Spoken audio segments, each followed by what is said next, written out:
zoti Duka, karriera juaj politike është me PS-n, por edhe kur krijuat Partinë Agrare ju mbetet brenda të majtës. Sot ju jeni me PD-n në koalicion. Kush është diferenca mes majtës dhe djathtë në Shqipëri dhe a mendoni se ka realisht të djathtë në Shqipëri? Karriera ime politike faktikisht ka filluar në 2001, jo si antar i Partisë Socialiste, po si i pavarur i mbështet nga Partia Socialiste. Unë jam një nga 2 deputetët e pavarur të asaj kohe, kam qenë unë dhe Nikol Lesi. Natyrisht, duke bërë dhe ministër, u kriju përshtypje që unë isha pjesë e Partisë Socialiste. Gjithsesi nuk më hoja asnjëherë që kam qenë pjesë e grupit të Fatos Nanos, jam munduar që të jap kontributet mia maksimale, aq sa diun, edhe në qeverisje, sepse siç e dini, kam qenë ministër i Bujqësisë 2001-2005.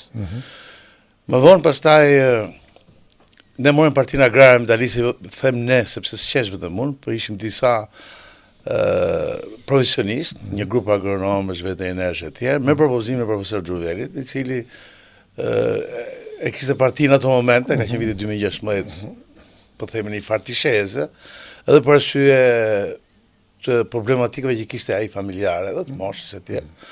Kështu që më propozua nga ana e tij, dhe ne vendosëm që domethënë të japim kontribut në mënyrë të Partisë Agrare Metaliste.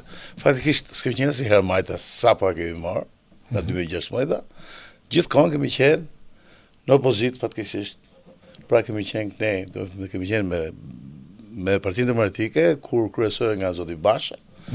Dhe më pas, pavarësisht atyre që ndodhen, vazhdojmë të jemi në opozitë, tashmë me kryetar të opozitës zoti Berisha dhe të Partisë Demokratike. Po ju keni një filozofi të majtë. Tash ju thatë, domethënë kush se konceptoj unë të majtë dhe djathtë. Tash me morën përsipër me thonë se ç'është e majtë dhe ç'është djathta, me thonë drejtë nuk jam i aftë. A mos që konceptoj unë e them. Unë mendoj që domethënë qeveritë të cilët kanë politika mbështetëse për një shtresë, domethënë të mesme edhe më poshtë, janë qeveritë majta. Qeveritë që përkrajnë njerëz, individ të fuqishëm e tjerë, sipas me janë qeveritë djathta. Ky është paradoksi i Shqipërisë, se sot kemi një qeveri që e quajnë vetëm të majtë, ndërkohë që politikat e saj i ka gjithmonë në shërbim të një grush njerëzish të cilët janë individ fort. Kjo mund mos jetë e keqe, po të paktën të mos quaj vetë të majtë, sepse është paradoksale kjo, që të mbështesësh domethënë zhvillimin e individëve të fuqishëm në rrjetet politikave tuaja. Po pra. Ndërkohë që ti je në qeverinë e majtë, pra duhet të kesh pensione, ndihmë sociale etj.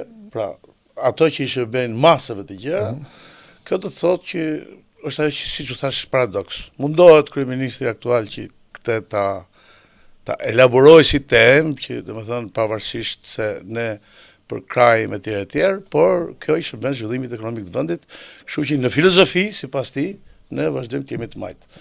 Faktikisht, gjithmonë sipas konceptit tim, jo sipas asaj që mund të jetë reale, sepse vlerësojnë ato që janë specialistë fushës, unë mendoj që ka një shkputje kjo e majtë në thojza, sepse është krijuar një brenda Partisë Socialiste, një grup njerëzish të cilët kanë afërsi apo kanë karrierë politike të përbashkët edhe janë largu në masë njerëzit që kanë dhënë kontribute për Partinë Socialiste ndër vite. Qofshin këto si punëime që kam qenë pates partie, qofshin ato që kanë dhënë kontribute të mëdha, pavarësisht moshës.